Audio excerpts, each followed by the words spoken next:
The parking lot lights flickered as Naomi Carter hurried toward her car, her blue scrubs clinging to her tired body after a 12-hour shift. She was counting the hours until she could collapse into bed when she heard it. A low groan, almost animal-like, coming from behind the dumpsters near the employee entrance. Her heart jumped. Every instinct told her to get in her car and drive away. This was exactly how horror stories started. A woman alone in a dark parking lot, hearing strange noises, walking toward danger instead of away from it. But Naomi could not ignore suffering. It was not in her nature. 6 years of nursing had trained her to run toward emergencies, not away from them. She pulled out her phone, fingers hovering over the security office number, and slowly approached the dumpsters. The groaning grew louder. Then she saw him. A man probably in his mid-30s, slumped against the brick wall.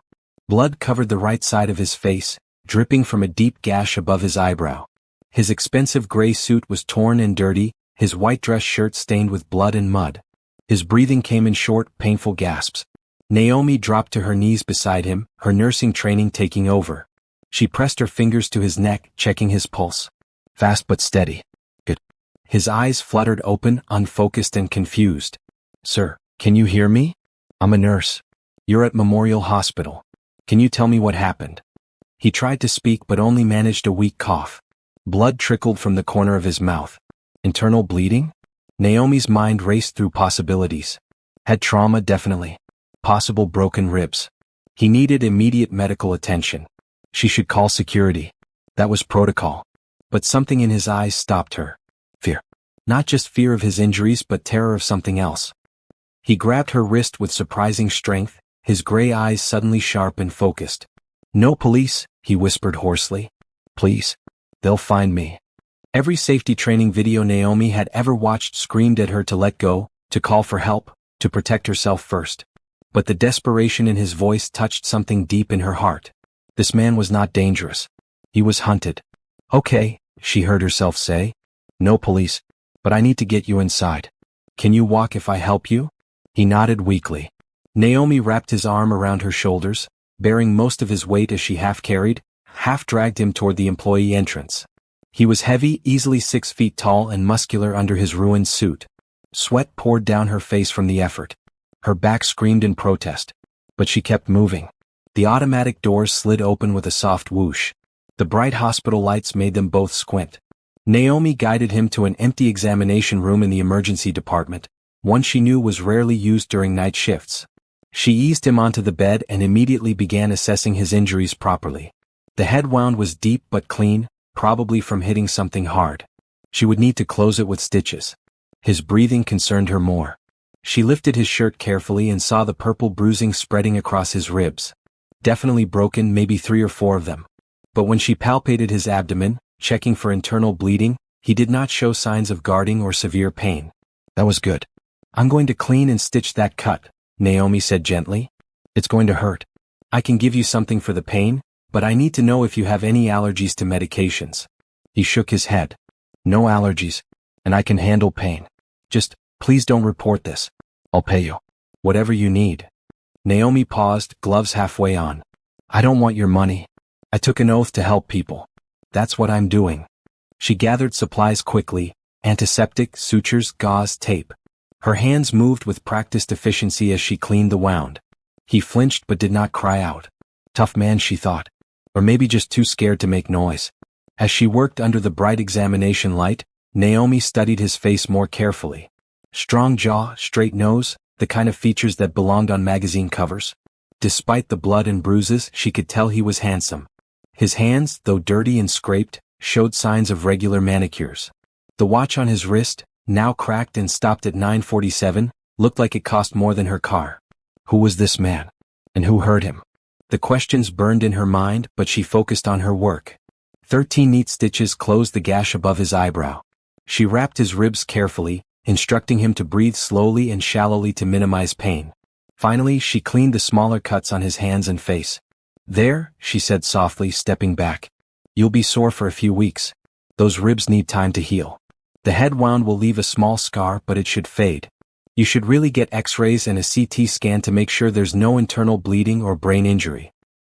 He looked at her with an expression she could not quite read. Gratitude mixed with something else. Wonder, maybe. "What's your name?" he asked. "Naomi Carter." "Naomi." He tested the name on his tongue. "That's beautiful. It means pleasant, doesn't it?" She blinked, surprised. "Yes. My mother loved biblical names." "What's yours?" He hesitated, then seemed to make a decision. "Christopher Bennett. And Naomi, you just saved my life. I don't mean the medical care, though that was incredible. I mean you saved me when you could have walked away. When you should have walked away. Why would I walk away from someone who needs help?" Christopher smiled, a real smile that transformed his bruised face. "Most people would. Especially in a dark parking lot.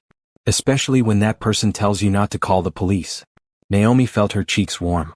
"Well, I'm not most people." "No," Christopher agreed quietly. "You're definitely not." They sat in silence for a moment, the fluorescent lights humming softly above them.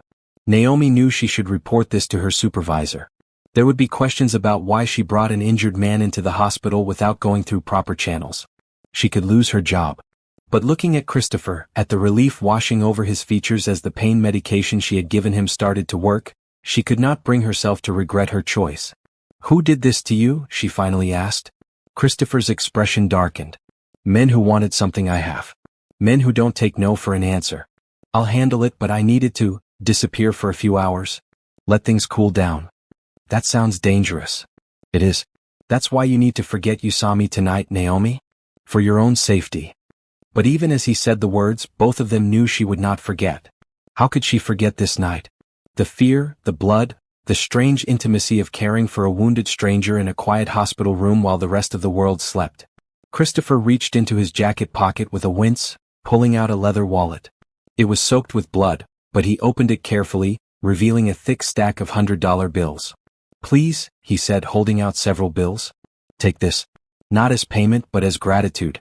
I know nurses don't make enough for what you do. Let me help you the way you helped me." Naomi stared at the money. $500, maybe more. That was half her rent. 2 weeks of groceries. A payment on her student loans. Her pride wanted to refuse, to tell him she did not help people for money. But her practical side, the side that woke up every morning and calculated whether she could afford both gas and lunch, knew she needed it. "Thank you," she whispered, accepting the bills. That's very kind." Christopher smiled again, this time with relief. Kindness accepting kindness. That's how it should work. He stayed in the examination room for another hour, resting while Naomi checked on him periodically between her other duties. When dawn started to lighten the sky outside, he finally stood, moving carefully to avoid jostling his ribs. "I should go before the day shift arrives," he said. "Thank you again, Naomi. I won't forget what you did for me. Take care of yourself, Christopher. And please see a real doctor soon. I did what I could, but you need proper follow-up care." He nodded, then paused at the door. Would it be okay if I came back to see you? When I'm healed? I'd like to thank you properly." Naomi's heart skipped. Was he asking what she thought he was asking? "You don't have to do that. I want to. If you're willing." She found herself nodding. "Okay. I work night shifts Tuesday through Saturday. Then I'll see you soon, Naomi Carter." He left quietly, slipping out the side entrance just as the morning nurses arrived for shift change. Naomi finished her documentation, carefully omitting any mention of her midnight patient, and drove home as the sun rose over the city. She had no idea that helping Christopher Bennett would change her entire life. That the injured man in the parking lot was not just wealthy but one of the richest men in the country. That his gratitude would transform from a simple thank you into something far deeper and more complicated than she could imagine. All she knew as she finally collapsed into her bed was that she had done the right thing. She had helped someone who needed help. And somehow, despite the danger and the fear and the breaking of protocols, she felt more alive than she had in years. Have you ever helped a stranger and wondered if that one moment of kindness could change everything? What would you have done in Naomi's position? Drop a comment below and don't forget to subscribe to see how this incredible story unfolds. 3 days passed before Naomi saw Christopher again. 3 days during which she jumped every time someone walked into the emergency department, wondering if it would be him. 3 days of telling herself she was being silly, that he probably would not come back, that she should forget about the mysterious injured man and move on with her life. But she could not forget. His gray eyes haunted her dreams. The way he had looked at her with such gratitude, such raw emotion. The warmth of his hand when he had grabbed her wrist. These memories played on repeat in her mind during quiet moments at work. Tuesday evening, her fourth shift since that night, Naomi was organizing medication supplies when her coworker Angela rushed over, eyes wide with excitement. "Girl, there's a man in the waiting room asking for you." "And Naomi, he's gorgeous. Tall, expensive suit, looks like he walked out of a magazine. He's carrying flowers. What have you been hiding from us?" Naomi's pulse quickened. "Christopher. Had to be." She smoothed down her green scrubs, suddenly self-conscious about her appearance. Her hair was pulled back in a simple ponytail, her face free of makeup. She looked exactly like what she was, a tired nurse at the end of a long shift. "Send him to the consultation room," Naomi said, trying to keep her voice steady. "I'll meet him there in 5 minutes." Angela grinned knowingly but did not ask questions. Naomi took a moment in the bathroom to splash cold water on her face and check her reflection. Nothing to be done about the scrubs, but at least she looked clean and professional. She pinched her cheeks to bring some color to them, then immediately felt foolish. What was she doing? This was not a date. He was just coming to say thank you like he promised. When she entered the consultation room, her breath caught. Christopher stood by the window, backlit by the evening sun streaming through the blinds. He looked completely different from the broken, bleeding man she had helped. His dark hair was neatly styled, his face clean and healed except for the thin red line above his eyebrow where she had stitched him. He wore a navy blue suit that fit him perfectly, crisp white shirt, silver tie. And he was holding a massive bouquet of red roses. "Naomi," he said, turning to face her with a smile that made her stomach flip. "You look beautiful." She laughed self-consciously, gesturing at her scrubs. "I look like I've been working a 12-hour shift because I have. But thank you. You look much better than the last time I saw you." Christopher held out the roses. "These are for you. I know it's traditional, maybe a bit boring, but I wanted to give you something beautiful to match the beauty of what you did for me." Naomi accepted the flowers, burying her nose in the soft petals. They smelled like summer and hope. "They're lovely. Thank you. But you really didn't have to do this." "I wanted to." "Naomi, can we sit? There are things I need to tell you." They settled into the chairs across from each other. Christopher leaned forward, elbows on his knees, his expression serious. "First, I owe you the truth about what happened that night. You deserve to know what danger you might have put yourself in by helping me." Naomi's mouth went dry. "What kind of danger?" "I was attacked by 3 men in the parking garage of my office building. They wanted access to my company's financial accounts. I refused. They beat me pretty badly before I managed to get away. I drove to the nearest place I knew would be safe, a hospital. But I couldn't go through the front entrance because I thought they might follow me. So I parked in the employee lot and tried to make it inside on my own." "Why not call the police?" Christopher sighed. "Because this wasn't random. The men worked for someone in my business circle, someone who has been trying to buy my company for years. If I had called the police, it would have become a media circus. My company's stock would have plummeted. Hundreds of people would have lost their jobs. I needed time to handle things quietly, to protect the people who depend on me." Naomi processed this information slowly. "So you let yourself get beaten rather than give them what they wanted?" "The alternative was letting them destroy everything I've built. Everything hundreds of families depend on for their livelihood." Despite herself, Naomi felt a surge of respect. This was not a man who ran from responsibility. "Did you handle it? Are you safe now?" "Yes. I met with the person behind the attack. We came to an understanding. He won't bother me again and I won't pursue legal action. It's over." "You could have been killed, Christopher. But I wasn't. Because you found me. Because you risked your job and your safety to help a stranger." Christopher reached across the space between them, taking her hand gently. "Naomi, I can't stop thinking about you. These past 3 days you've been in my mind constantly. Your kindness, your courage, your gentleness. I need you to know that I'm not just here to say thank you. I'm here because I want to see you again. Get to know you. If you're willing." Naomi's heart hammered against her ribs. Was this really happening? Was a man like Christopher Bennett, who clearly came from wealth and privilege, really interested in her? A simple nurse from a working-class neighborhood? "I'm not the kind of woman you probably usually date," she said carefully. "I work long hours. I live in a small apartment. I don't know anything about your world. And I don't care about any of that. Those other women wanted my money, my connections, my status. You wanted nothing from me except to help me when I was hurt. Do you know how rare that is? How precious?" Naomi felt tears prick her eyes. She had never been good at accepting compliments, at believing she deserved good things. Her whole life had been about working hard, helping others, being practical. Romance had always seemed like something for other people, Women who were prettier, more sophisticated, more confident. I'm not very experienced with dating, she admitted quietly. I've focused on my career. On taking care of my mother. I don't really know how to do this. Christopher's smile was gentle. Then we'll figure it out together. Naomi, would you have dinner with me? This Saturday if you're not working? She should say no. Should protect her heart, her simple life. But looking at Christopher, at the hope in his eyes, at the sincerity in his expression, she found herself nodding. Yes, I'd like that. Good. Then let me do this properly. Let me take you shopping first, buy you a dress for dinner. I want to take you somewhere nice, and I know you probably don't have formal clothes just lying around. Naomi started to protest, then remembered his words about kindness accepting kindness. He wanted to help her. Refusing would hurt him, would suggest she did not trust his intentions. And after all, she had accepted the money he offered that first night. Okay, she said softly. Thank you. That's very generous. Christopher's whole face lit up.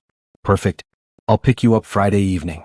We'll go shopping and then Saturday I'll take you to the best restaurant in the city. Naomi, I promise to make this special for you. I believe you. They talked for another 20 minutes, exchanging phone numbers and addresses. Christopher told her more about his business, a real estate development company he had built from nothing. He started as a construction worker at 18, saved every penny, and bought his first property at 25. Now, 15 years later, he owned buildings across the country and employed over 2,000 people. Naomi shared her own story, growing up with a single mother who cleaned office buildings, putting herself through nursing school on scholarships and loans, choosing Memorial Hospital because it served the community where she grew up. She wanted to give back, to help people who looked like her, who came from where she came from. You're amazing, Christopher said when she finished. Everything you've overcome, everything you've achieved. You should be proud. I just did what I had to do. No, you did more than that. You stayed kind in a world that often punishes kindness. You stayed compassionate when it would have been easier to become hard. That takes real strength, Naomi. When Christopher finally left, after promising to text her the next day, Naomi floated through the rest of her shift. Angela cornered her in the break room, demanding details, but Naomi kept things vague. This felt too new, too precious to share yet. That night, lying in bed with Christopher's roses on her nightstand, Naomi let herself imagine possibilities. Maybe this could really be something. Maybe she deserved happiness as much as anyone else. Maybe helping a stranger in a dark parking lot really was the beginning of something wonderful. Her phone buzzed with a text. Christopher. Thank you for saying yes. I'll make sure you never regret giving me a chance. Sleep well, beautiful Naomi. She hugged her phone to her chest, smiling in the darkness. Whatever happened next, she knew one thing for certain. Her life would never be the same. Friday evening arrived faster than Naomi expected. She spent the day nervously cleaning her small apartment, even though Christopher was only picking her up outside. Her mother, Patricia Carter, called 3 times to check on her, excitement and worry blending in her voice. Baby, are you sure about this man? You barely know him. Mama, it's just shopping and dinner. He's being kind, that's all. Kind men are rare, Naomi. But rich men with intentions are even rarer. Just be careful with your heart. Naomi promised to be careful, but her heart was already skipping beats when Christopher's black Mercedes pulled up in front of her building at exactly 6 o'clock. He emerged wearing dark jeans and a burgundy sweater that made his gray eyes stand out. Casual but expensive. Everything about him whispered money, but his smile was warm and genuine. Ready for an adventure? He asked, opening the passenger door for her. Naomi slid into the car, marveling at the soft leather seats and the new car smell. This vehicle probably cost more than she made in 2 years. The thought should have intimidated her, but Christopher's easy manner put her at ease. Where are we going? She asked as he navigated through evening traffic. There's a boutique downtown that a friend of mine owns. I called ahead. The owner, Susan Martinez, said she'd be happy to help us find the perfect dress for tomorrow night. No pressure though. If you don't like anything there, we can go somewhere else. Naomi nodded, twisting her hands in her lap. She had never been to a boutique. Her clothes came from department store sales and discount chains. The idea of Christopher spending money on her made her stomach flutter with a mixture of excitement and guilt. As if reading her mind, Christopher reached over and gently squeezed her hand. Hey, this makes me happy, okay? Let me do something nice for someone who did something incredibly nice for me. Please? Okay, she whispered. Thank you. The boutique was located in a renovated historic building, all exposed brick and modern lighting. Susan, a petite woman with kind brown eyes, greeted them warmly. She had clearly been briefed because she took one look at Naomi and immediately started pulling dresses. "You have a beautiful figure," Susan said, guiding Naomi toward the fitting rooms. "Classic style will look gorgeous on you. Let's try a few options." For the next hour, Naomi tried on dress after dress. Christopher sat in a velvet chair, watching with undisguised admiration as she modeled each option. Some were too formal, some too casual, some just did not feel right. Then Susan brought out a red dress. "This is the one," she said confidently. The dress was simple but elegant, a sleeveless red sheath that hugged Naomi's curves without being too tight, hitting just above her knees. The neckline was modest, the back slightly lower. When Naomi looked in the mirror, she barely recognized herself. The woman looking back was confident, beautiful, sophisticated. She stepped out of the fitting room and Christopher's expression told her everything. His eyes widened, his lips parted slightly, and he stood up as if pulled by an invisible string. "Naomi," he breathed, "you look stunning. Absolutely stunning." She felt her cheeks warm. "You think so? It's not too much." "It's perfect. You're perfect." Susan smiled knowingly. "I'll wrap it up. And honey, you need shoes and a clutch to match." Before Naomi could protest, Susan was pulling out elegant heels and small purses. Christopher waved away her objections, insisting she take everything. When Susan rang up the total, Naomi nearly choked. $2,000. For one outfit. "Christopher, that's too much," she whispered as he handed over his credit card without hesitation. "It's nothing compared to what you gave me," he said firmly. "Besides, I can afford it. Let me do this. Please." She accepted because she could see it truly made him happy. Because refusing would have felt like rejecting not just his gift, but his gratitude and his kindness. And in that moment, Naomi understood something important. Accepting help was not weakness. It was trust. It was allowing someone else to show love in their own way. They left the boutique with Naomi carrying a large bag containing her new dress, shoes, and accessories. Christopher suggested dinner, but Naomi shook her head. "I'd rather just talk. Can we walk for a bit?" They strolled through the downtown streets as twilight painted the sky in shades of purple and pink. Christopher told her about his childhood, growing up in poverty with an alcoholic father who left when he was 12. His mother worked 2 jobs to keep food on the table.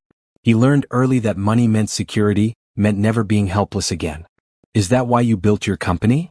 Naomi asked. "For security?" "At first, yes. But then it became about more. About creating jobs, giving other people security. About proving I was worth something." He paused, his expression vulnerable. "About proving my father was wrong when he said I'd never amount to anything." Naomi stopped walking and turned to face him. "You've proven that 1,000 times over, Christopher. You know that, right?" "Intellectually, yes. But emotionally?" He shrugged. "That's harder. Money can't fix everything, Naomi. It can't make you feel whole. It can't make you believe you deserve love." She understood that feeling more than he knew. "I feel the same way sometimes. Like I'm not enough. Like I should be doing more, being more. My mother sacrificed so much for me. I want to make her proud, to give her a comfortable life. But nursing doesn't pay enough to really change things for her." Christopher's eyes brightened. "What if I could help with that? What if I could make sure your mother never has to worry about money again?" Naomi's first instinct was to refuse. But she caught herself. Kindness accepting kindness. If Christopher wanted to help, if it made him happy, who was she to deny him that? "What did you have in mind?" she asked carefully. "Let me think about it. But Naomi, I want you to know something. This isn't charity. This isn't me trying to buy your affection. This is me wanting to help the family of the woman who saved my life. There's a difference." "I know," she said softly. "And I'm learning to accept help. It's hard, but I'm learning." They walked back to his car, comfortable in the silence that had developed between them. When Christopher drove her home, he walked her to her apartment door like a gentleman from another era. "Tomorrow night," he said, "I'll pick you up at 7. Wear that beautiful red dress and be ready for the best evening of your life. That's a big promise." "I always keep my promises, Naomi." He leaned in slowly, giving her time to pull away if she wanted. But she did not want to. His lips brushed her forehead in the gentlest kiss, and Naomi felt warmth spread through her entire body. "Good night," he whispered. "Good night, Christopher." She watched him walk away, then floated into her apartment. Her roommate, Brianna Lewis, took one look at her face and started laughing. "Girl, you've got it bad." "I really do," Naomi admitted, collapsing on the couch with a huge smile. Brianna, I think I'm falling for him. After one shopping trip? It's more than that. He sees me. Really sees me. Not just what I do or how I can help him. He sees who I am. Brianna hugged her. Then go for it. You deserve happiness, Naomi. You deserve someone who appreciates your beautiful heart. That night, Naomi laid the red dress out carefully, already imagining tomorrow. She had no idea that dinner would be just the beginning. That Christopher was planning something far bigger than a simple date. That her life was about to change in ways she could never have imagined. All she knew was that for the first time in her life, she was letting herself hope for something more than just getting by. She was letting herself dream of happiness, of love, of a future that looked brighter than anything she had dared imagine before. And it all started because she chose kindness over fear in a dark parking lot. Saturday evening, Naomi stood in front of her bathroom mirror, barely recognizing the woman looking back. The red dress fit perfectly, hugging her curves in all the right places. Brianna had helped with her makeup, keeping it natural but polished. Her hair fell in soft waves around her shoulders. Simple gold earrings, borrowed from her mother, completed the look. You look like a princess, Brianna said, wiping tears from her eyes. Christopher is going to lose his mind when he sees you. You're being dramatic, Naomi said, but she could not stop smiling. At exactly 7 o'clock, her phone buzzed. Christopher was waiting downstairs. Naomi grabbed the small clutch Susan had picked out, took a deep breath and headed down. Brianna called after her, "Have fun and don't do anything I wouldn't do." Christopher stood beside his car, and when he saw Naomi emerge from the building, his entire face transformed. He wore a tailored black suit with a crisp white shirt and a red tie that perfectly matched her dress. Had he planned that? "Naomi," he said when she reached him, "you take my breath away. You are the most beautiful woman I've ever seen." She felt shy under his intense gaze. "You look very handsome too. I like your tie." He grinned. "I called Susan yesterday and asked what color your dress was. Wanted to coordinate." The thoughtfulness of that gesture made her heart squeeze. He had thought about her, planned for her, wanted to make her feel special. When was the last time anyone had done that for her? Christopher opened the car door and they drove through the city as night fell. He told her about the restaurant, a place called Meridian that had been his dream to visit when he was poor. "I used to walk past it when I was working construction jobs downtown. I'd see people going in all dressed up, laughing and happy. I promised myself that one day I'd eat there. When I finally could afford it, the food was incredible, but eating alone felt empty. I always thought it would be special to share that place with someone who understood what it meant to fight for your dreams." Naomi reached over and squeezed his hand. "I'm honored to be that person." Meridian was everything Naomi imagined fancy restaurants to be and more. A doorman greeted them. The hostess led them through a dining room filled with candlelight and soft music. Their table overlooked the city, lights twinkling below like stars. Naomi felt like she had stepped into a movie. Overwhelmed. Christopher asked gently as they settled into their seats. "A little. This is so different from my world." "Your world is hospital cafeterias and vending machine dinners, right?" She laughed. "Exactly. And leftover takeout eaten cold at 3 in the morning. Well, tonight you get proper food, properly served, with proper company." The waiter appeared with menus, but Christopher ordered for both of them after checking if she had any dietary restrictions. He chose dishes that showcased the chef's talents: seared scallops, truffle pasta, duck prepared 2 ways.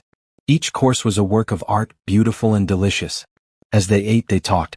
Really talked. Christopher shared more about building his business, the failures before the successes, the people who helped him along the way.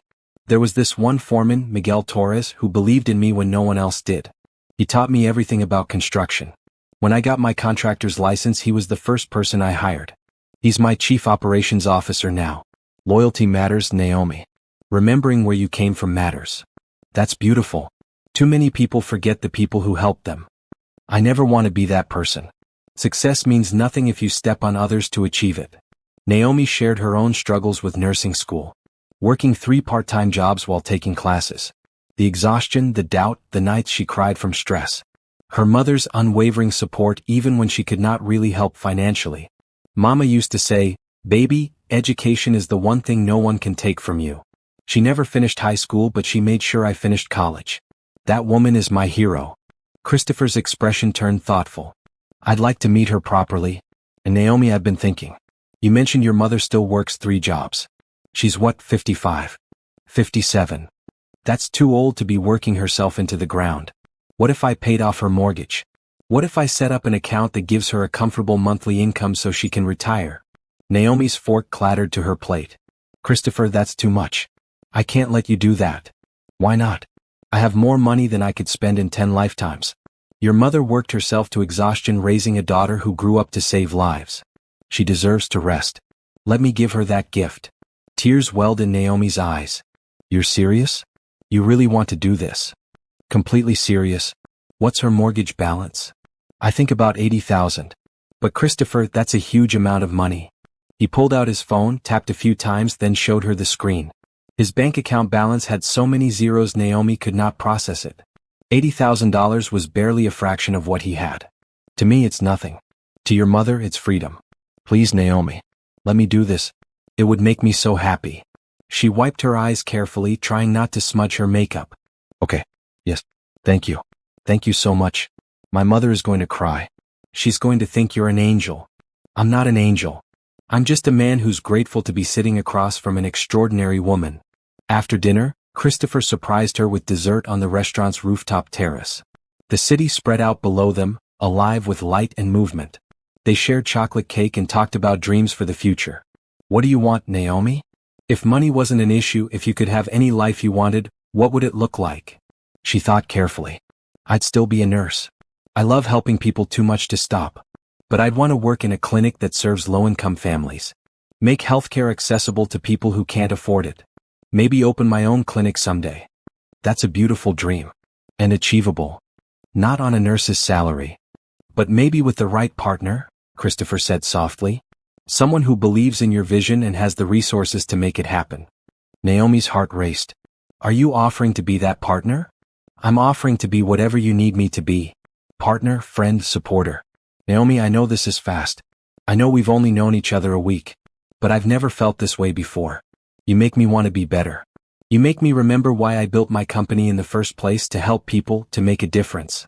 You make me feel brave, Naomi admitted. Like I can dream bigger than I ever allowed myself to dream. Christopher reached across the table and took both her hands. Then let's dream together. No pressure, no expectations. Just two people who found each other in the most unlikely way, choosing to see where this goes. I'd like that, she whispered. He stood and came around to her side of the table, offering his hand. Dance with me? There was no music except the distant sounds of the city, but Naomi let him pull her close. They swayed together under the stars, her head resting on his chest, his arms wrapped around her. This moment was perfect. Everything she had never known she wanted. I need to tell you something, Christopher said quietly. About my past relationships. I've dated women before, but they all wanted what I could give them. The lifestyle, the money, the status. None of them saw me. When I was attacked that night, when those men were beating me, I remember thinking that if I died, no one would really mourn me. They'd mourn the money, the company, but not the person. Naomi pulled back to look at him. That's the saddest thing I've ever heard. It was true though. Until I met you. You didn't know who I was, didn't know what I had. You just saw someone who needed help and you helped. That's when I knew I had been looking for you my whole life. Christopher, I'm not special.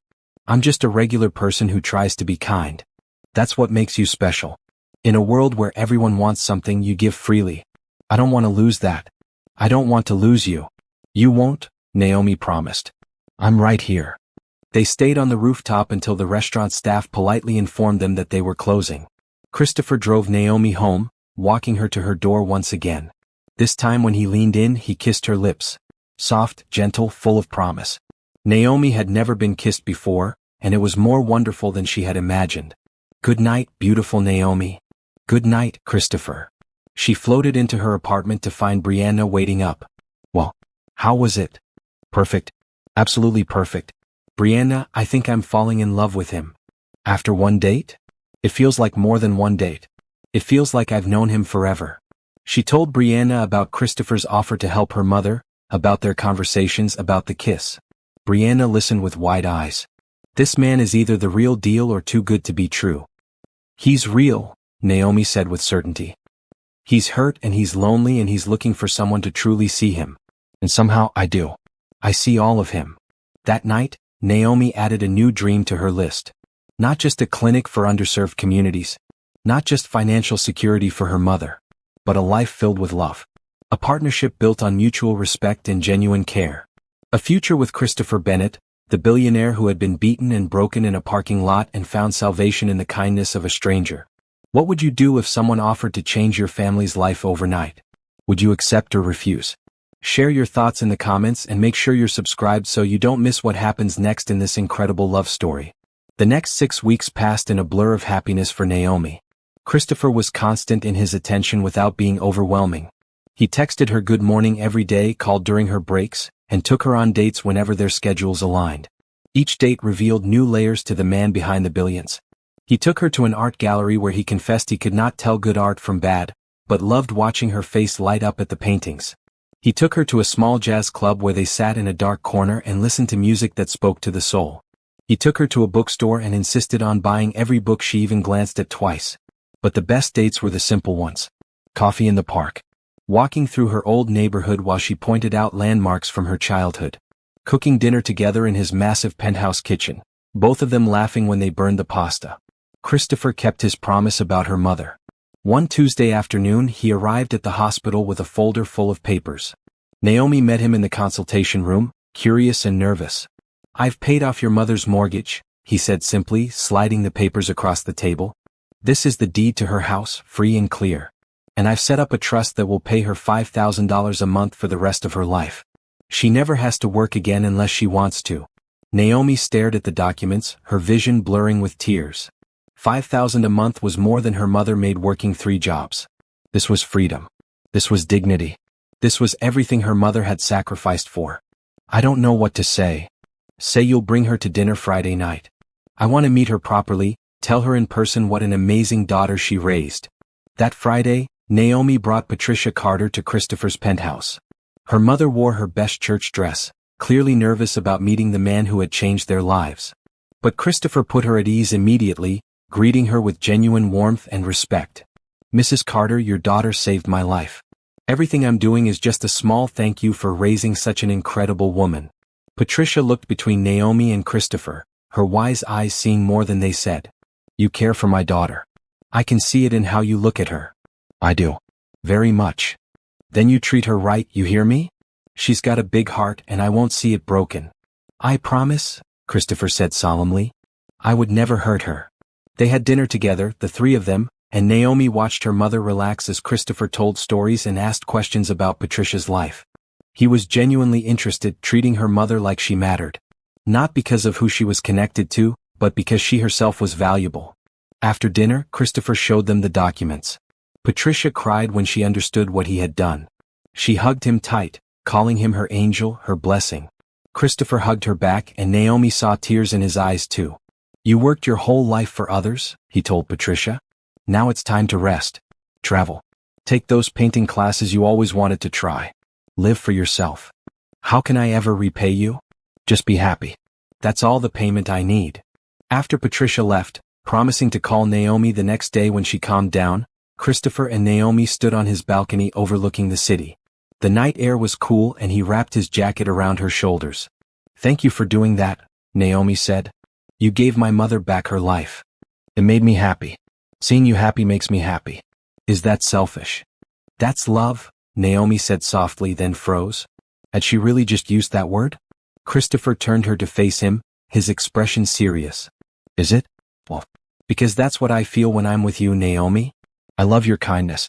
I love your strength. I love how you see the best in people. I love who I am when I'm with you." "I love you too," she whispered. "I know it's fast but I do. I love you, Christopher." He kissed her then, deeper than before, and Naomi felt something shift between them. This was not just a romance anymore. This was real, lasting love. Over the following weeks, Christopher continued to show his love through actions. He donated money to Memorial Hospital to upgrade their emergency department. He set up a scholarship fund for nursing students from low-income backgrounds. When Naomi mentioned wanting to help a patient who could not afford their medications, Christopher paid the bill without hesitation. "This is what money should be used for," he told her. "Helping people. Making their lives better. You've taught me that, Naomi. You've reminded me why I worked so hard in the first place. But it was not all about money." Christopher showed up when Naomi had rough days, bringing her favorite food and just sitting with her while she decompressed. He remembered small details like how she took her coffee and that she hated onions. He called her mother every Sunday to check on her. He was integrating himself into Naomi's life in ways that felt natural and right. Naomi introduced him to her friends. Brianna loved him immediately, pulling Naomi aside to say, "Girl, if you don't marry that man, I will." Angela from work was more skeptical at first, but Christopher won her over by remembering her daughter's name and asking about her soccer games. One evening, 6 weeks after their first date, Christopher surprised Naomi by taking her back to Memorial Hospital's parking lot, the place where they had met. "Why are we here?" she asked. "Because this is where my life changed. Right here, on this exact spot, I was broken and scared and convinced I was going to die alone. And then you appeared. My angel in blue scrubs. I need you to understand something, Naomi.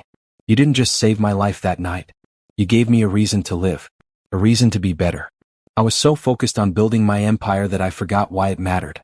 You reminded me." Naomi felt tears roll down her cheeks. "You've changed my life too. You've shown me that it's okay to accept help. That it's okay to want more than just survival. You've taught me that love can be real and generous and freely given." "I want to give you everything," Christopher said intensely. "Not just money or gifts. I want to give you my time, my attention, my heart.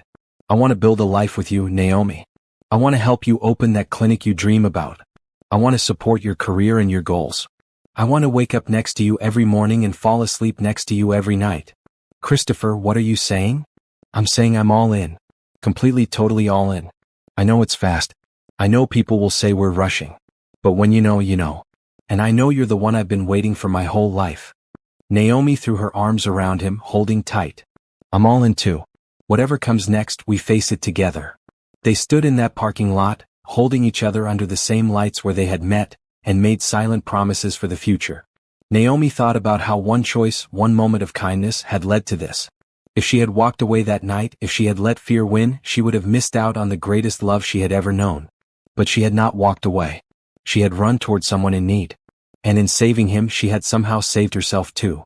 She had learned to accept love, to trust in goodness, to believe in happy endings.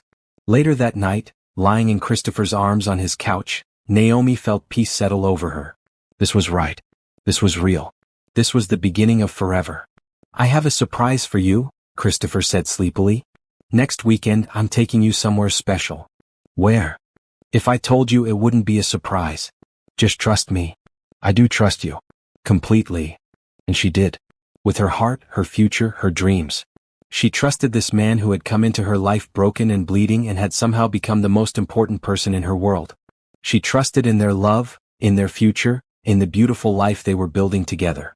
One act of kindness had changed everything. And Naomi would spend the rest of her life grateful that she had listened to her heart that night in the parking lot. The following weekend, Christopher picked up Naomi early Saturday morning. She wore comfortable jeans and a green blouse, unsure where they were going. He had been mysterious all week, only telling her to pack an overnight bag and be ready for an adventure. They drove for 2 hours outside the city into countryside Naomi had never visited. Rolling hills, scattered farmhouses, blue skies stretching forever. It was beautiful and peaceful, so different from the city's constant noise. "Where are we going?" Naomi asked for the 10th time. Christopher smiled. "You'll see in about 5 minutes." They turned down a long driveway lined with oak trees. At the end sat a beautiful house, not a mansion but a home. 2 stories, white with blue shutters, a wraparound porch with rocking chairs. Gardens surrounded it, and beyond the house Naomi could see what looked like a small lake. "Christopher, whose house is this?" He parked and turned to her. "It could be ours. If you want it." Naomi's heart stuttered. "What?" "I bought this property 6 months ago, planning to develop it.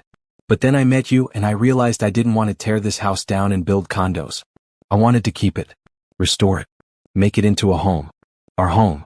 A place where we could escape the city, where we could just be ourselves. You want us to live here?" "Not full-time. We keep my penthouse for when you're working. But this could be our retreat. Our sanctuary. What do you think?" Naomi climbed out of the car, walking toward the house in a daze. Christopher followed, taking her hand as they climbed the porch steps. He unlocked the door and led her inside. The interior was mostly empty, but Naomi could see its potential. Hardwood floors, big windows letting in natural light, a fireplace in the living room. The kitchen needed updating, but it was spacious and had room for a large table. Upstairs were 4 bedrooms, each with beautiful views. Picture it, Christopher said, standing behind her in the master bedroom. Our bed here, facing the sunrise. A reading nook in that corner. Your nursing textbooks and my business journals all mixed together. Naomi turned to face him. You've really thought about this. I think about our future constantly. Naomi, I need to tell you something. Something important. They sat on the window seat, sunlight warming their faces. Christopher took both her hands, his expression vulnerable in a way she had never seen before. I've dated women before. I told you that. But I never was intimate with any of them. Naomi blinked, confused. What do you mean? I mean I'm a virgin too, Naomi. She stared at him, processing this revelation. But you're 37. You're successful, attractive, wealthy. How is that possible? Christopher looked down at their joined hands. Because every relationship felt transactional. They wanted my money, my status. I wanted someone to actually care about me. Sex without emotional connection felt empty, meaningless. So I waited. I told myself I was waiting for the right person. For someone who saw me, not what I could give them. And you think I'm that person? I know you are. Naomi, you're the only woman who ever made me feel like I was enough just as I am. You loved me when I was bloody and broken. You keep loving me even though you've seen my flaws, my fears, my weaknesses. That's precious. That's rare. That's worth waiting for. Naomi felt tears streaming down her face. I was so nervous to tell you about being a virgin. I thought you'd think I was weird or broken or not woman enough. Not woman enough?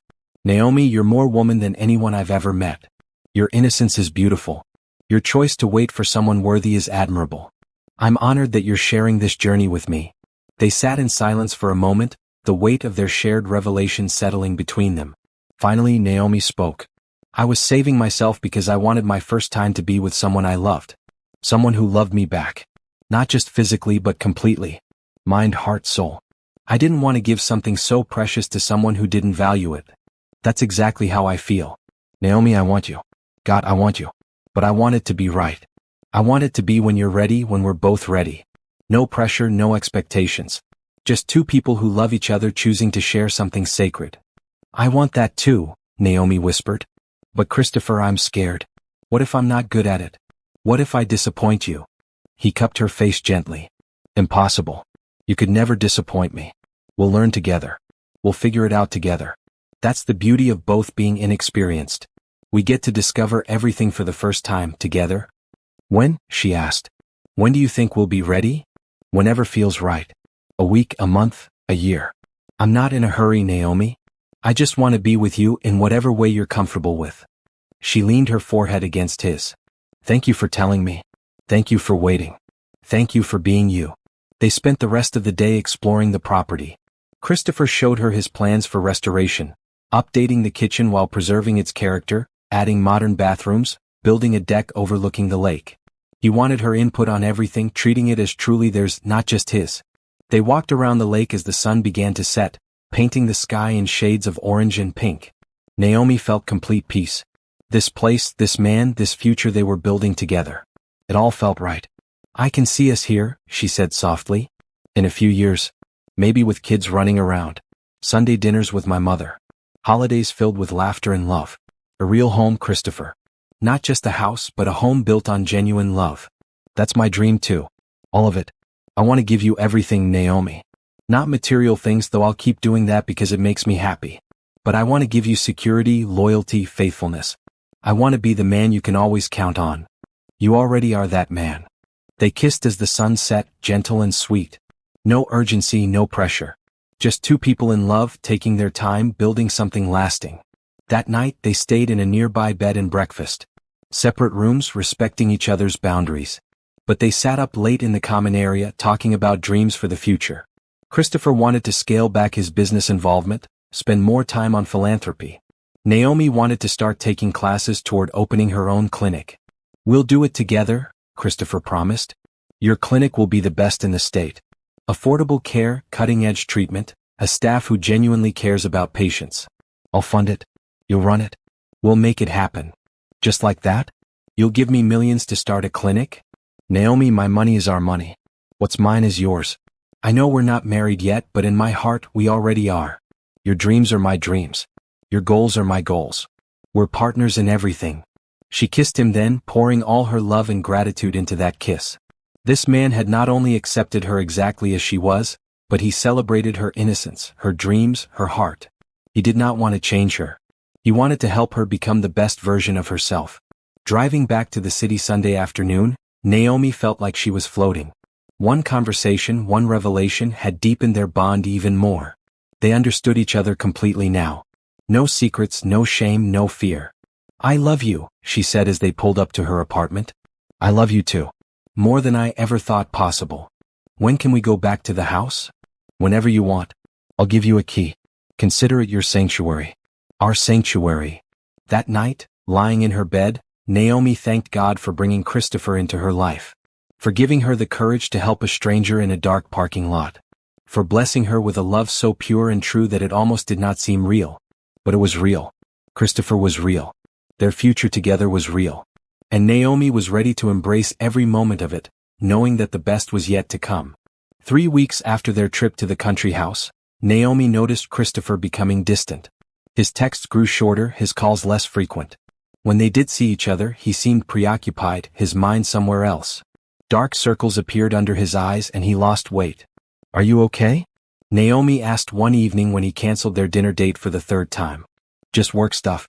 Nothing for you to worry about." But Naomi did worry. She asked Patricia if she had spoken to Christopher lately. Her mother reported that he had missed his usual Sunday call. That was not like him. Something was seriously wrong. Naomi decided to visit Christopher's office, something she had never done before. She did not want to intrude on his professional life, but her concern overrode her hesitation. She took a day off work and dressed in her nicest outfit, a maroon dress Christopher had bought her for a previous date. The Bennett Development building was impressive, 40 stories of glass and steel downtown. The lobby was filled with busy people in expensive suits. Naomi felt out of place but squared her shoulders and approached the reception desk. "I'm here to see Christopher Bennett." The receptionist, a blonde woman named Ashley Wilson, looked her up and down with barely concealed disdain. "Do you have an appointment?" "No, but I'm his girlfriend. Naomi Carter." Ashley's eyebrows rose. "Oh, the nurse." "One moment." The way she said nurse made it sound like an insult. Naomi bristled but stayed calm. Ashley made a call, spoke quietly, then hung up looking surprised. "He says to send you up. 40th floor, corner office." The elevator ride felt endless. Naomi's stomach churned with nerves. What if Christopher was angry that she came? What if this was overstepping? But when the elevator doors opened and she saw Christopher waiting in the hallway, all her doubts vanished. He looked terrible. Hair disheveled, shirt wrinkled, face haggard. When he saw her, relief flooded his features. "Naomi.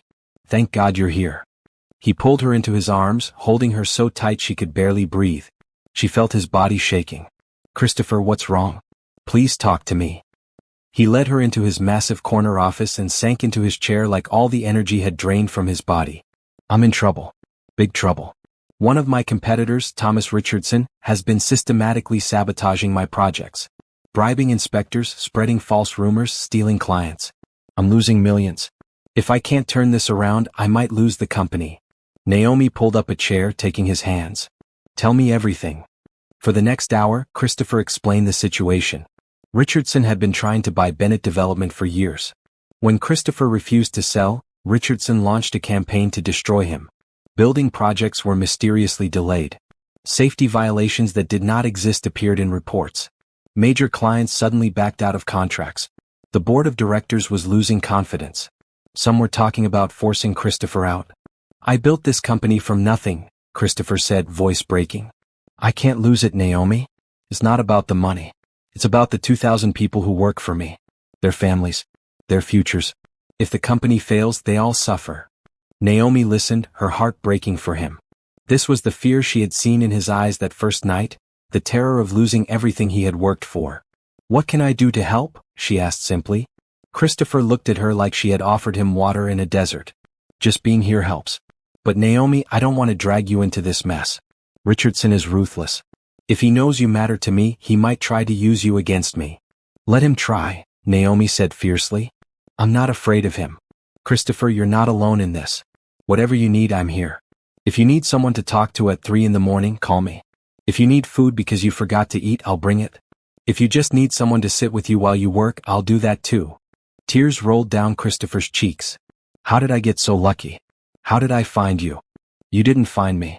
God brought us together. And He didn't bring us together just to let you fall now. We'll figure this out. That evening, Naomi stayed with Christopher in his office. She ordered food from a nearby restaurant and made him eat. She organized his desk while he made phone calls. She listened as he strategized with his lawyer and accountant. Mostly she was just there. A calm, steady presence in the middle of his storm. Around midnight, Christopher finally stopped working and looked at her. You should go home. Get some sleep. You have work tomorrow. I called in sick. I'm staying. Naomi, you don't have to do this. Yes, I do. Because I love you. Because you do the same for me. Because we're partners, remember? Your problems are my problems. He pulled her into his lap, burying his face in her neck. I'm scared. For the first time in years, I'm genuinely scared. That's okay. It's okay to be scared. But you're also strong. You've overcome poverty, an abusive father, every obstacle life threw at you. You'll overcome this too. What if I don't? What if I lose everything? Naomi cupped his face, making him look at her. Then you lose everything. And you know what? I'll still be here. I fell in love with you when you were broken and bleeding in a parking lot, remember? I didn't fall in love with your money or your company. I fell in love with your heart. That's what matters. As long as you have your integrity, your kindness, your determination, you haven't lost anything that truly matters. Christopher kissed her then, deep and desperate. How do you always know exactly what to say? Because I know you. I see you. The real you underneath all the business and the wealth. You're a good man, Christopher Bennett. A good man who helps people, who treats others with respect, who never forgot where he came from. That's what will get you through this. Not money or strategy or lawyers. Your character. Over the next few days, Naomi used some of her savings to buy Christopher a book about perseverance. It was called Rising from Ashes by a businessman who had lost everything and rebuilt from scratch. She highlighted passages that she thought would resonate with him and wrote notes in the margins. When she gave it to him, Christopher looked at the book like it was made of gold. You highlighted it for me? I wanted you to know I was thinking about you while I read it. That I believe in you.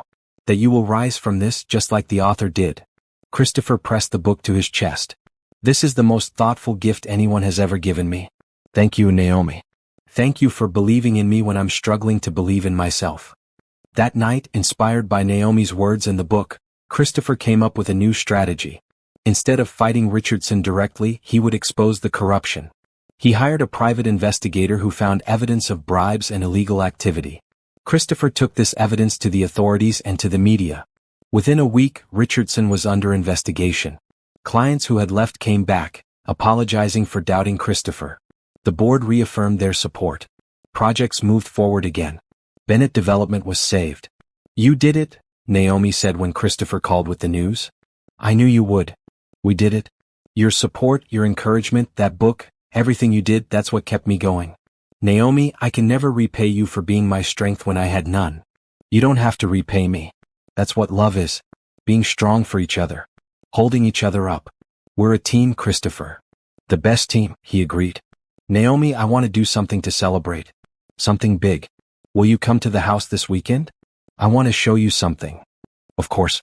I'll always come when you need me. Friday evening, Christopher picked her up and they drove to their country house. During the drive, he was quiet but not in the stressed way he had been during the crisis. This was peaceful quiet, content quiet. When they arrived, Naomi gasped. The house had been completely restored. The kitchen was updated with modern appliances and marble counters. The bathrooms were renovated with beautiful tiles and fixtures. The master bedroom had a huge bed facing the window just like Christopher had described. Furniture filled every room and personal touches made it feel like a home, not just a house. When did you do all this? I had crews working around the clock. I needed this place to be ready. Naomi, this is our home now. Officially. I want us to spend weekends here, build our life here. What do you think? She wandered through the rooms, touching furniture, admiring artwork, falling in love with every detail. It's perfect. Absolutely perfect. But Christopher, this is too much. You just went through a business crisis. You shouldn't be spending money like this. The crisis taught me something important. Life is too short to wait for the perfect moment. I want to start building our future now, not someday. I want us to have a place that's ours, where we can be completely ourselves. This is that place. They spent the weekend moving Naomi's personal items into the house. Pictures of her and her mother. Her favorite books. The blanket her grandmother had made. Small touches that made the house truly theirs. Sunday evening, sitting on the porch watching the sunset, Christopher said, "I never thought I'd feel this content. Like everything is exactly where it should be." "That's because it is," Naomi replied, resting her head on his shoulder. "We're exactly where we should be. Together." The business crisis had tested them, but they had emerged stronger. Naomi had learned that her love and support mattered as much as any financial contribution. Christopher had learned that he did not have to face challenges alone. Together, they were building something that would last forever. 2 weeks after the business crisis ended, Christopher received a call that made his face go pale. "My mother is flying in from Paris. She'll be here tomorrow." "That's wonderful," Naomi said. "I'd love to meet her." "Naomi, you don't understand. My mother is difficult. She has very specific ideas about who I should be with. Ideas that probably don't include a nurse from a working-class neighborhood." Naomi felt a chill run through her. "Are you saying she won't approve of me?" "I'm saying she won't give you a fair chance. But I don't care what she thinks.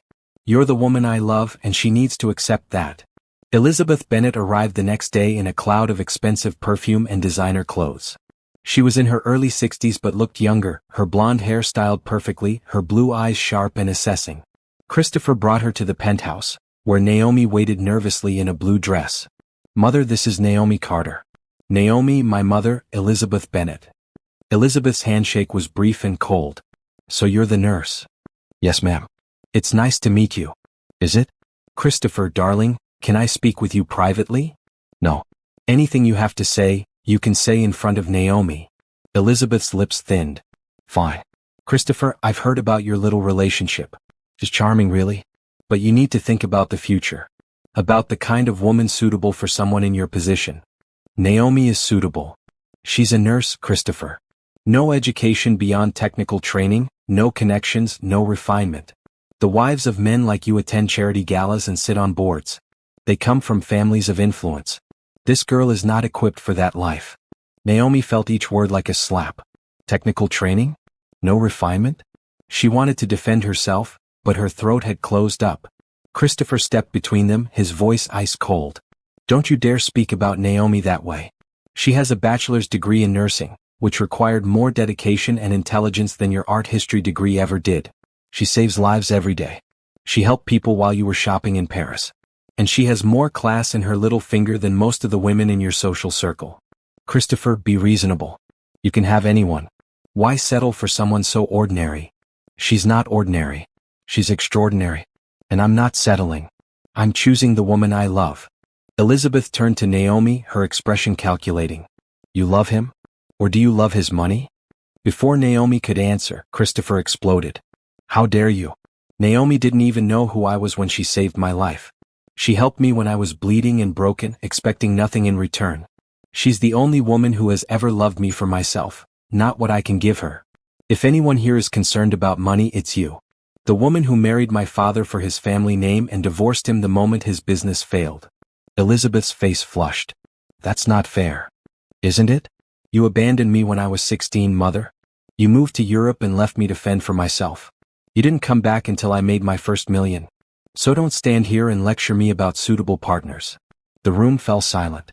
Naomi could see the hurt in Christopher's eyes, old wounds reopening. She went to him, taking his hand. "It's okay," she said softly. "Your mother loves you. She's worried. I understand that." Elizabeth studied Naomi more carefully now. "You're defending me? After what I said? You're his mother. He loves you even if you've hurt him. Family is important, Mrs. Bennet. I won't be the reason you and Christopher are estranged." "How very noble," Elizabeth said, but her voice was less sharp now. Over the next few days, Elizabeth stayed in the city, and Christopher insisted she spend time with them.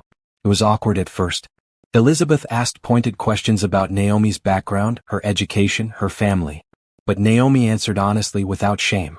"My mother cleaned offices to pay for my education," she said during one dinner. "She taught me that honest work is honorable no matter what kind. She taught me to treat everyone with dignity, from CEOs to janitors. Those lessons have served me well in nursing, where I care for people from all walks of life." Something in Elizabeth's expression shifted slightly. "Your mother sounds like a strong woman. The strongest I've ever known." The breaking point came on the fourth day of Elizabeth's visit. She invited Naomi to lunch at an exclusive restaurant without Christopher. Naomi accepted, knowing this would be some kind of test. They sat across from each other, expensive food neither of them touched. Finally, Elizabeth spoke. I'm going to be direct. I think you're wrong for my son. I think you're limiting his potential. And I'm prepared to offer you $1 million to leave him. Naomi's hands trembled, but she kept her voice steady. No. That's a lot of money for a nurse. You could pay off your student loans, buy a house, live comfortably. All you have to do is walk away. Mrs. Bennet, I love your son. My love is not for sale. Not for 1 million, not for 10 million. I understand why you're worried. Christopher deserves someone who will stand by him, who will build him up, who will love him through good times and bad. And that's exactly what I plan to do. Pretty words. But can you handle the pressure? The media attention? The society events? The constant scrutiny? I don't know. But I'm willing to try. For him. And if I fail, if I embarrass him or let him down, then I'll walk away on my own. But I won't be paid to abandon the man I love. Elizabeth stared at her for a long moment. Then, unexpectedly, she smiled. You have backbone. I didn't expect that. I'm stronger than I look. I can see that now. Naomi, I apologize. I made assumptions about you based on your background. That was wrong. My son is right about you. You do love him. I can see it in how you look at him, how you defend him. That's rare and valuable. Naomi blinked back tears. Thank you for saying that. I'm still not sure you're ready for the life he lives. But I'm willing to help prepare you. If you want my help, that is. What kind of help? Etiquette lessons. How to handle the media. How to navigate high society. Christopher's world is not easy, and you'll face criticism from people far less kind than me. Let me teach you how to handle it with grace.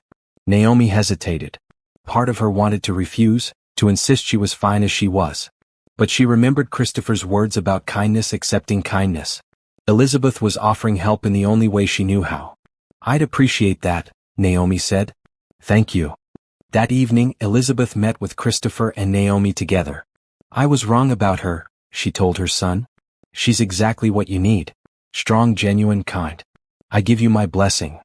Christopher hugged his mother tight. Thank you. That means everything to me.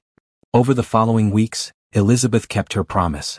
She taught Naomi about formal dining, about art and culture, about handling uncomfortable social situations.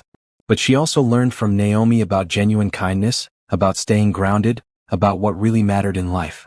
You've changed my son for the better, Elizabeth told Naomi one day. He's softer now, more open. He smiles more. That's because of you. He's changed me too. He's taught me to dream bigger, to accept help, to believe I deserve good things.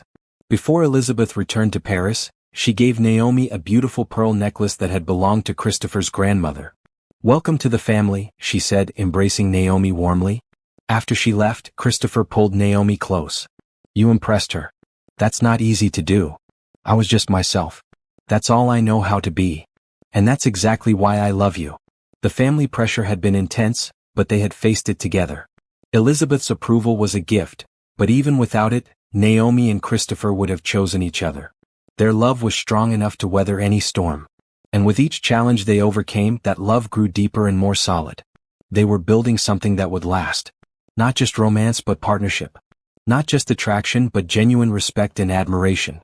The foundation of their future was solid, built on honesty, trust, and a shared commitment to each other's happiness. And Naomi knew with complete certainty that whatever came next, they would face it together.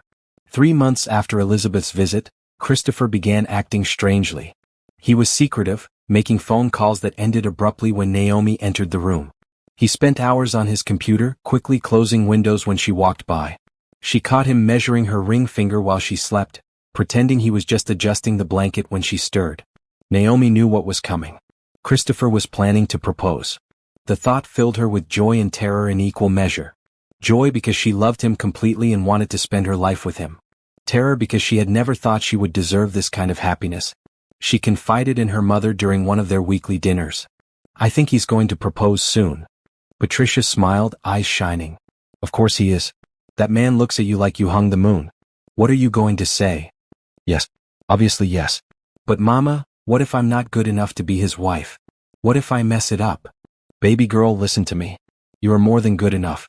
You are exactly what that man needs. He doesn't need someone who knows which fork to use at fancy dinners.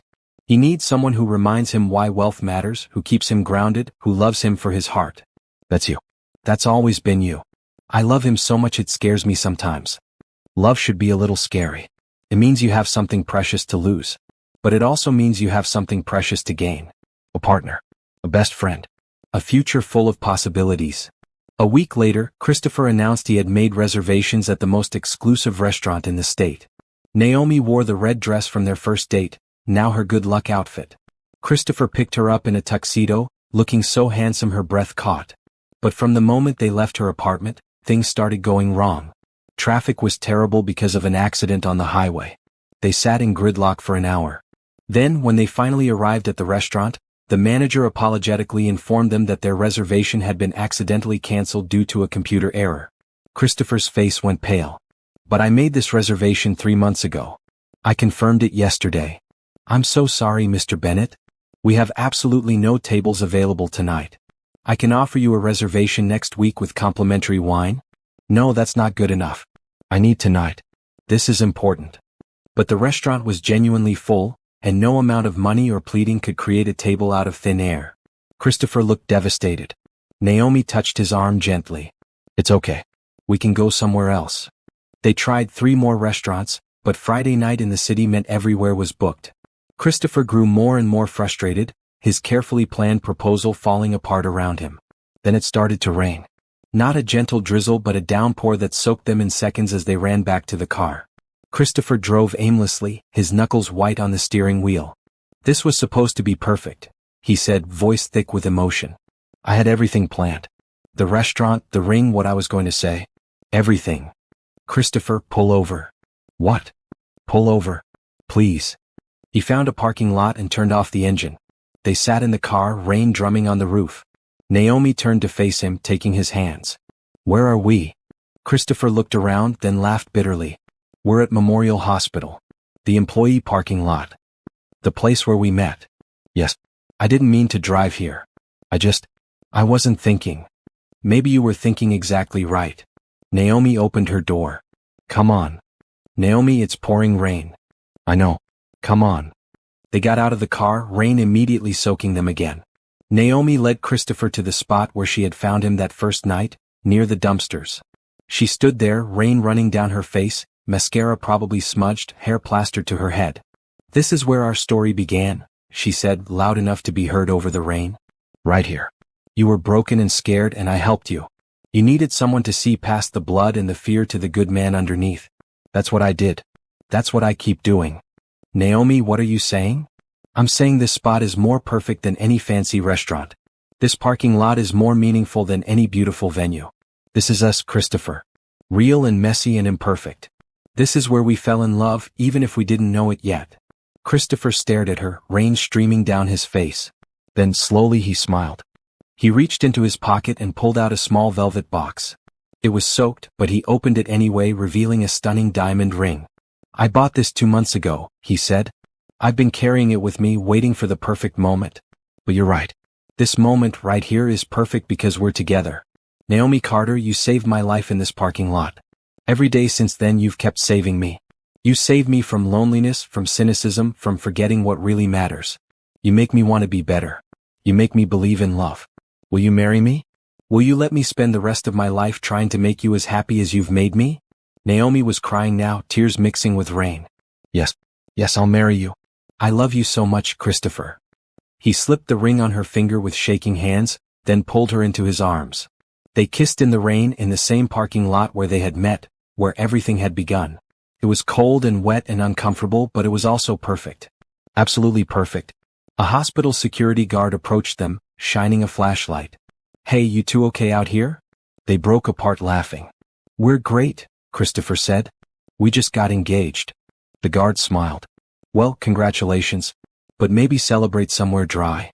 They drove back to Christopher's penthouse, laughing about the disastrous evening that had turned into something beautiful. Christopher started a fire while Naomi changed into dry clothes. They sat on the couch, studying her ring in the firelight. I had a whole speech planned, Christopher said.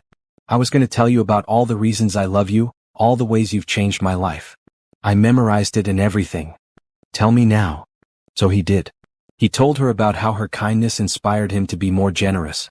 How her strength gave him courage to face his fears. How her belief in him made him believe in himself. How her love had healed wounds he did not even know he had. You make me whole, Naomi. Before you, I was successful but empty. Now I'm successful and fulfilled. The difference is you. It's always been you. I feel the same way. You've given me so much. Not just material things, though those have been wonderful. You've given me confidence. You've taught me to dream bigger. You've shown me what real partnership looks like. You've loved my mother like she's your own. You're everything I ever wanted in a partner. Christopher pulled out another document from his briefcase. I have one more thing. This is a prenuptial agreement. Naomi's heart sank. Oh. No, wait. Let me explain. This isn't to protect my money from you. This is to protect you. If anything ever happens to me, if I die or if we divorce, you'll be financially secure for the rest of your life. This guarantees you'll always have enough money to live comfortably, to open your clinic, to take care of your mother. I want you protected, Naomi. I want you to never have to worry. She read through the document, her eyes widening.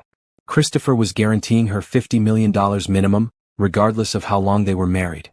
Plus the country house, which would be entirely in her name. Plus a trust fund that would pay her mother's expenses forever. This is too much. It's not enough. You're worth so much more. But this is what I can offer now. Please accept this.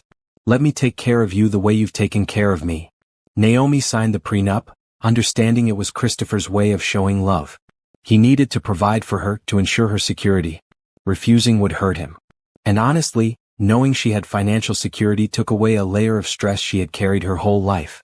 They spent the rest of the evening making plans. They wanted a small wedding, just family and close friends.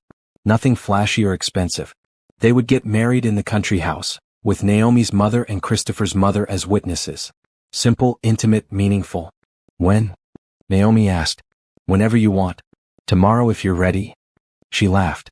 Let's give it a few months. I want to enjoy being engaged. And we need time to prepare the house for guests. 6 months then. Spring wedding. Flowers everywhere. Your mother walking you down the aisle. Pure happiness. That sounds perfect. Later, as they lay together on the couch, warm and dry and engaged, Christopher said, You know what the best part of tonight was?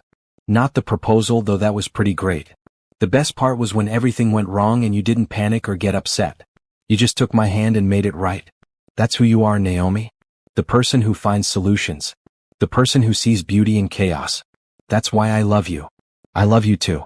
Even when you plan proposals that fall apart spectacularly. They laughed, the sound filling the penthouse with joy. Outside, the rain continued to fall, washing the city clean.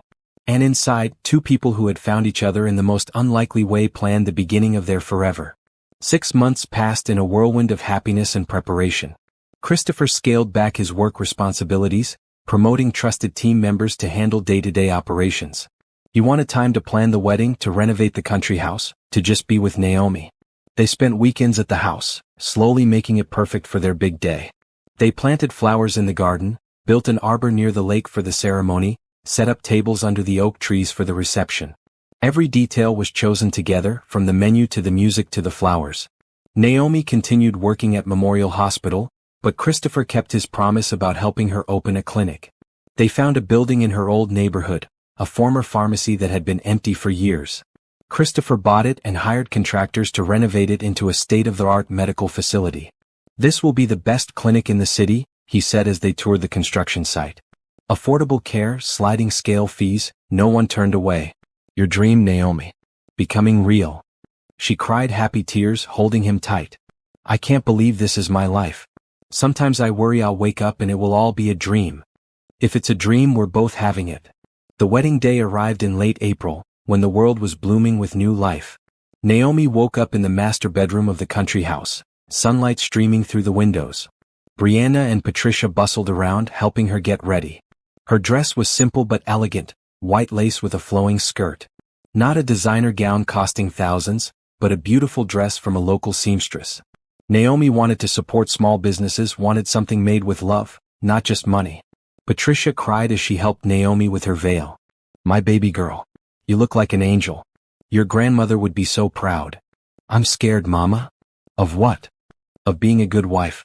Of living up to Christopher's expectations. of this perfect life falling apart. Patricia cupped Naomi's face.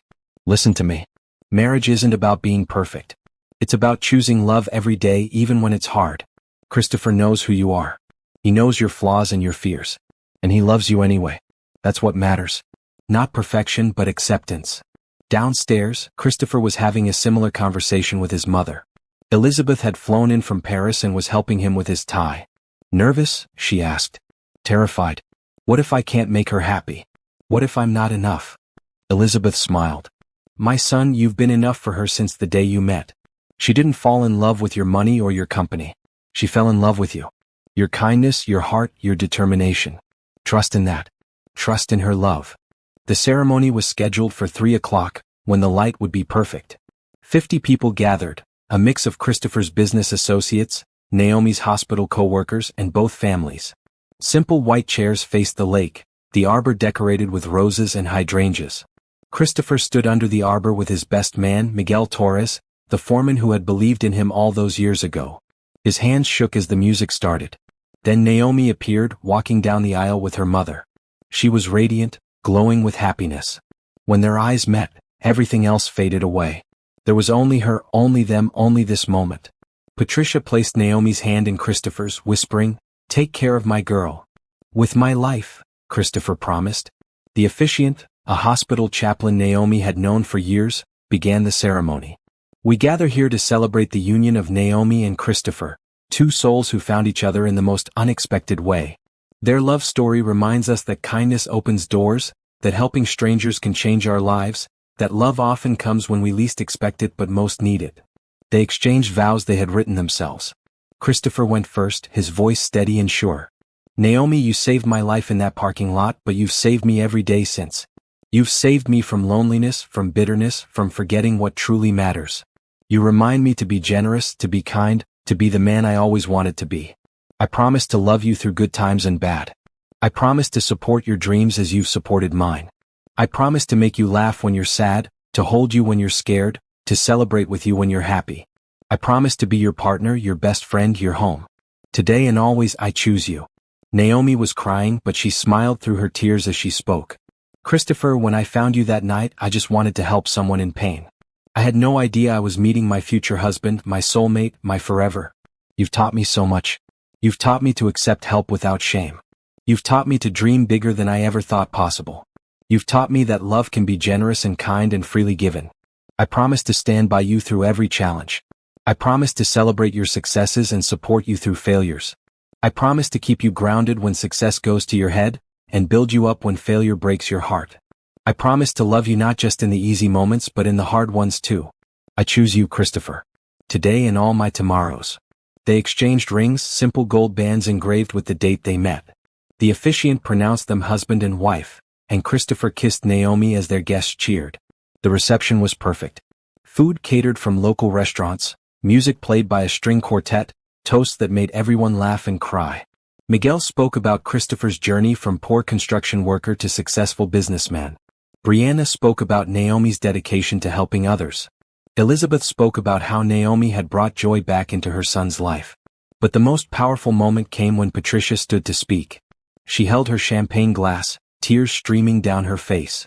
"I raised my daughter to be kind, to help people, to see the best in others. And because of that kindness, because she stopped to help a stranger in a parking lot, her whole life changed. Christopher, thank you for loving my girl.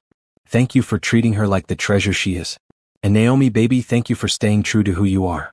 Your kindness brought you love. Your compassion brought you happiness. Never forget that the best things in life come from caring about others."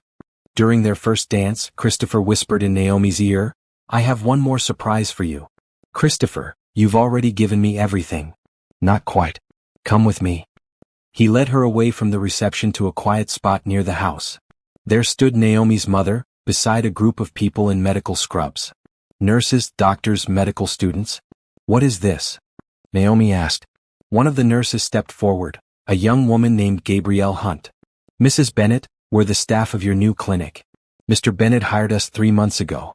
We've been training, learning your philosophy of care, preparing to serve your community. Your clinic opens next month and we're honored to work with you." Naomi turned to Christopher, speechless. "You hired an entire staff?" "I hired the best staff. People who share your values, who believe in accessible healthcare, who want to make a difference. Your clinic will be fully operational in 4 weeks. Stocked with supplies, equipped with the latest technology, ready to serve the community you love. This is my wedding gift to you, Naomi. The realization of your dream. She threw her arms around him, crying and laughing at the same time. I can't believe you did this. I can't believe any of this is real. Believe it. Believe in us. Believe in our future. They rejoined the reception, dancing under the stars as night fell. At midnight, they cut a simple vanilla cake and fed each other bites while cameras flashed. It was not fancy or extravagant. It was real and warm and filled with love. Later, after all the guests had left and they were alone in the master bedroom, Christopher held Naomi close. They had decided to wait until their wedding night to be intimate, honoring the choice they had both made to save themselves for love. Are you nervous? He asked softly. A little. But mostly I'm just happy. Christopher, no matter what happens, tonight is special because it's us. Together. Finally. They made love slowly, gently, learning each other with patience and tenderness. It was awkward and beautiful and perfect, exactly as it should be for two people sharing this experience for the first time. Afterward, they lay tangled together, overwhelmed with emotion. I love you, Christopher whispered. More than I ever thought possible. I love you too. Thank you for waiting for me. Thank you for being you. They fell asleep in each other's arms, husband and wife, partners in every way. The next morning, they woke to sunshine and birdsong. Christopher made breakfast while Naomi called her mother to say goodbye before their honeymoon. They were flying to Italy for 2 weeks, a trip Christopher had been planning for months. But before they left, they drove back to Memorial Hospital one last time. They stood in the parking lot where everything had begun, holding hands. If someone told me that helping an injured stranger would lead to this, Naomi said, I wouldn't have believed them. If someone told me that getting beaten up would lead to the love of my life, I would have thought they were crazy. But that's how love works sometimes. It comes from unexpected places. From moments of kindness. From choosing to help instead of walk away. I'm glad you didn't walk away, Naomi. I'm glad you let me help you. They kissed in the parking lot in the exact spot where their story began. Then they drove away toward their honeymoon, toward their future, toward a lifetime of love. Naomi's clinic opened 6 weeks later to huge community support. She hired nurses from low-income backgrounds, giving them opportunities they might not have had otherwise. She treated patients with dignity and compassion, regardless of their ability to pay. Christopher supported her completely, proud of the difference she was making. They split their time between the penthouse and the country house, creating 2 homes filled with love. Patricia retired and took those painting classes she had always dreamed about. Elizabeth visited regularly, her relationship with Christopher and Naomi growing stronger. A year after their wedding, Naomi became pregnant. Their daughter, Grace Carter Bennett, was born on a snowy December morning, with both grandmothers in the delivery room. Christopher cried when he held his daughter for the first time, overwhelmed by the love filling his heart. She's beautiful, he whispered. Just like her mother. Naomi watched her husband cradle their daughter and felt complete. This was the family she had always dreamed of but never thought she would have. A loving husband. A healthy baby. Financial security. But more than all of that, she had built a life based on kindness, hope, and love. The same values that had led her to help a stranger in a dark parking lot. Christopher established the Grace Bennett Foundation, dedicated to providing healthcare and education to underserved communities. Every year they gave away millions to causes that mattered. But they also gave their time, volunteering at shelters, serving food at community centers, staying connected to the people who needed help most. We can't forget where we came from, Christopher would tell their daughter as she grew older. Your mother taught me that. Money is a tool, not a goal. We use it to help others, to make the world better. Grace grew up watching her parents serve their community. She saw her mother treat patients with compassion at the clinic. She saw her father donate buildings for affordable housing. She learned that wealth came with responsibility, that privilege meant using your resources to lift others up. On their 5th wedding anniversary, Christopher and Naomi returned to Memorial Hospital's parking lot. It had become their tradition, returning to the place where everything began. They stood under the lights, holding hands, remembering. 5 years ago, I was broken and bleeding here, Christopher said. I thought my life was over. I had no idea it was just beginning. 5 years ago, I was tired from a long shift, ready to go home. I had no idea that stopping to help someone would change everything. Do you ever regret it? Helping me that night. Naomi looked at her husband, the man who had become her best friend, her partner, her love. She thought about their daughter sleeping peacefully at home with her grandmother. She thought about the clinic that had served thousands of patients. She thought about the lives they had touched together, the difference they had made. Not for a single second. That was the best decision I ever made. Christopher pulled her close. I was so lost before you. So focused on building wealth that I forgot why it mattered. You saved me in more ways than one, Naomi. You saved my life, but more importantly, you saved my soul. And you saved mine. You taught me to dream. To accept help. To believe in happy endings. We saved each other, Christopher. That's what love does. They stood together as the night deepened, two people who had found each other through an act of kindness. Their story was proof that helping strangers could change lives. That choosing compassion over fear led to blessings. That love could grow from the most unlikely beginnings. Years passed. Grace grew into a kind, intelligent young woman who became a doctor like her mother. Christopher and Naomi celebrated 20, then 30 anniversaries. They grew old together, their love deepening with each passing year.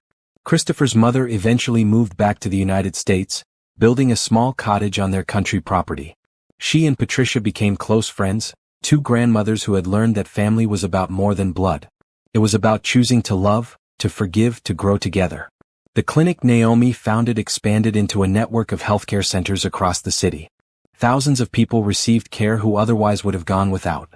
Christopher's business continued to thrive, but he used his wealth to create affordable housing, fund education programs, and support causes that helped ordinary people live better lives. They never forgot the parking lot. Never forgot the moment when their lives intersected. Every year on the anniversary of that night they returned to that spot. Sometimes with their daughter. Sometimes with grandchildren. Sometimes alone, just the two of them. This is where it all started, Christopher would say, holding Naomi's hand. This is where kindness led to love, Naomi would reply. And every time, they would remember the lesson that had guided their entire lives together. That helping others was never wasted. That compassion created connections. That love could bloom in the darkest places if you had the courage to stop and help someone in need. Naomi had risked everything that night. Her job, her safety, her comfort. She had broken protocols and ignored her fears. And because of that choice, because she listened to her heart instead of her worries, she found a love that transformed her entire existence. Christopher had been broken that night. Physically hurt, emotionally devastated, convinced he would die alone. But because one kind woman stopped to help him, he discovered what really mattered.